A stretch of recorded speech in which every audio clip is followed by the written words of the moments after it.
Eh bien, rebonjour à tous. Là, aujourd'hui, nous allons travailler donc sur les pourcentages. Alors, qu'est-ce que ça veut dire ce pourcentage? Eh bien, c'est ce petit élément-là que vous connaissez, vous l'avez déjà vu sur les calculettes, sur les ordinateurs, dans la vie de tous les jours.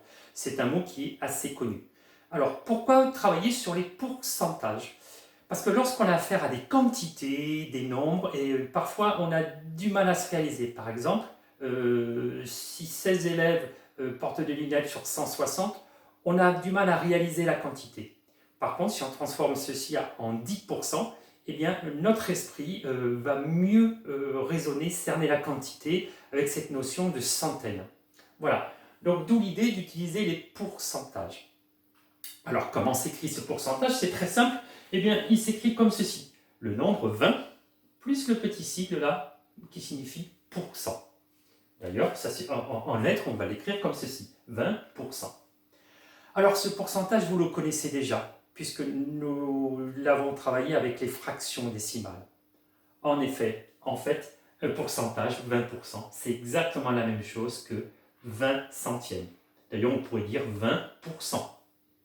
20 sur 100 ou 20 centièmes. Donc vous voyez déjà, vous le connaissez. Alors ce 20%, on peut l'écrire 20 centièmes. Vous savez que 20 centièmes est une fraction décimale.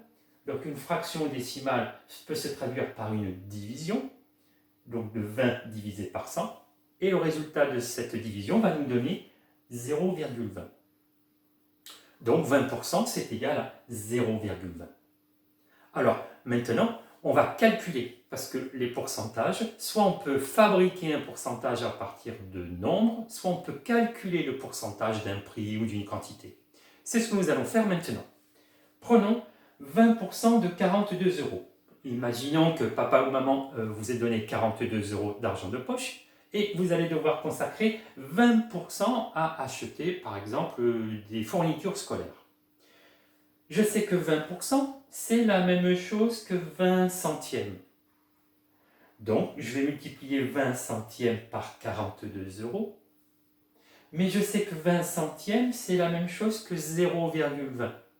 Donc, je n'ai plus qu'à faire 0,20 fois 42 et ça me donne le nombre 8,40 euros, 8,40 euros. Donc, j'aurais consacré 8,40 euros, soit 20% de mon budget argent de poche à acheter des fournitures scolaires. Alors ce pourcentage, on l'utilise beaucoup dans la vie de tous les jours. Vous avez vu, ça n'est pas très compliqué. Vous n'avez plus qu'à vous entraîner. Alors bon courage et à plus tard. Au revoir.